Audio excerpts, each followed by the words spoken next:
So, here's our dilemma.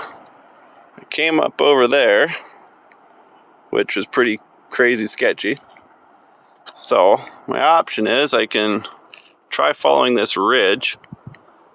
I don't know where the ridge comes out exactly. It probably comes out over there, and then I'd have to take all that snow down, which wouldn't be much fun. I already spent like 15 minutes trying to find a way down from that side of the summit, and there isn't anything, just too steep.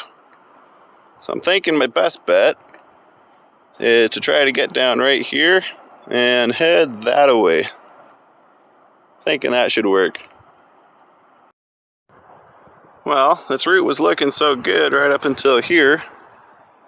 So, I'm not really sure how to get down this part, but I'm thinking probably head over that little ridge right there and then see if there's a spot down.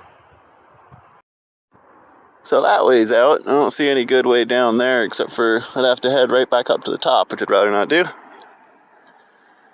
But I did find this here. This looks like, I think it should work. It's pretty steep, but it looks like there's good handholds down it. So I think we'll go that way. Well, those handholds weren't as good as they looked, but it worked. Got down. Still not great here, but thinking that little crevice there, pretty sure I can just scoot around the front of the mountain there. And if I get that side, then it looks like a pretty good shot for quite a long time. So as long as I can get there, we're good. So it looks like just one more fairly long, but looks like there doesn't look too bad.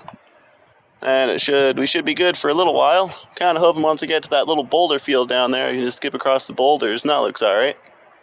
So, considering that's where we came from there, I'd say we're doing pretty good. Also, really glad I'm doing this by myself, because by yourself this feels amazing, but watching somebody else do it's terrifying. Also, looks like a storm's coming in, so I guess I should step on it a little bit. Well, thought it was a straight shot right down to the boulder field down there, but it looks like no such luck. Looks like we gotta navigate through these little cliff bands still. I was kind of hoping I'd miss them if I went far enough right, but it looks like they all sort of condensed and I just got one big one instead. But that's alright. It started raining now, which ain't ideal, but yeah, I guess we'll get a moving. It seems like on this mountain, every time you think you're done, there's a couple more cliffs, but at least they've got okay holds. They're not great, but you can sort of get your fingers on them. So looks like we got to be getting close. I'm sure I'm going to get surprised with a few more, but we're getting there. Well, we've made it to the creek now. Not a fan of all this snow here. Kind of a real pain in the ass because it covers over all the gaps between the rocks. So been lucky enough so far. I've only kind of sunk to my waist, but it's still a pain in the ass.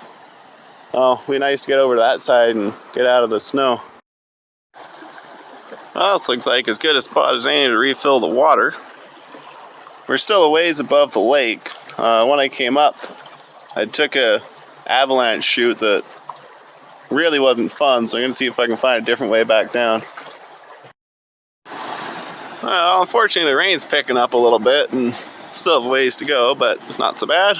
So there's the peak way up there that we came from.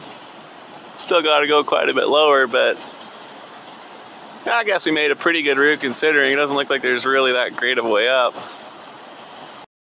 Not sure exactly what it looks like underneath this snow, but fairly certain I don't want to step on it and find out. I think I'm going to see if I can follow beside the creek down to the lake and see if that's a good route. Well, we got the lake in sight. Looks like we got one more little descent to go. Not perfect, but a heck of a lot better than that avalanche chute, so I'll take it. Now, just working my way around the lake. For the end of the lake, there's a trail. It's about 45 minutes. It's an easy enough trail, so I doubt I'll be recording too much on that. So, yeah, about 45 minutes, should be back at the bike.